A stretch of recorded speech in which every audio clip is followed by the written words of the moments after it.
নমস্কার বন্ধুরা, আজকের আবার আমি চলে এলাম একটা চটপটা টাইপের একটা স্ন্যাক্স কিংবা স্টার্টার আইটেম নিয়ে। দেখুন, প্রথমেই বলে দিচ্ছি, আলুগুলোকে এরমভাবেই একটু সিদ্ধ করে নেবেন। তার মধ্যে নুন, লঙ্কা গুঁড়ো, হলুদ গুঁড়ো, জিরে গুঁড়ো, চাট মশলা, গোলমরিচের গুঁড়ো, ধনে পাতা, আপনাদের ঘরে যেটা ইচ্ছে, জোয়ান, এই সব কিছুতে একটু ভালো করে, গরম মশলা, এগুলো দিয়ে একটু ভালো করে এটাকে মেখে একটা ডো টাইপের তৈরি করবেন।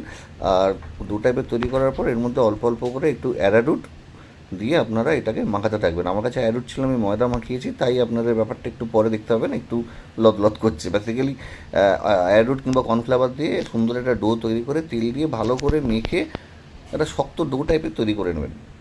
তারপরে এরকম ফ্ল্যাট কিছু নেবেন, যদি আপনার কাছে চপিং বোর্ড থাকে সেই বোর্ডের মধ্যেই রেখে এটাকে ভালো করে ফ্ল্যাট করে সুন্দর করে সরু সরু করে কেটে একটা একটা করে তেলে ছাড়তে থাকবেন।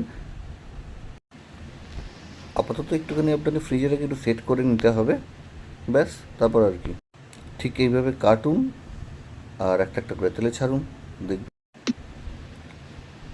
তো আপনারা এরকমভাবে বানান, জিনিসটা দেখবেন খুব সুন্দর খেতে লাগছে। বাচ্চাদেরকে দিন, ওরাও খুব মজা পাবে। আর বড়রা যারা আর কি একটু অন্যান্য জিনিসের সঙ্গে এগুলো খেতে ভালোবাসেন, মানে ব্যাপারটা বুঝতেই তো পারছেন, আমি হলপ করে দিচ্ছি। সস, যে কোনো রকমের কোনো চাটনি কিংবা মেয়োনিজ যেটা দিয়েই খাবেন, দেখবেন এটা অসাধারণ খেতে লাগছে।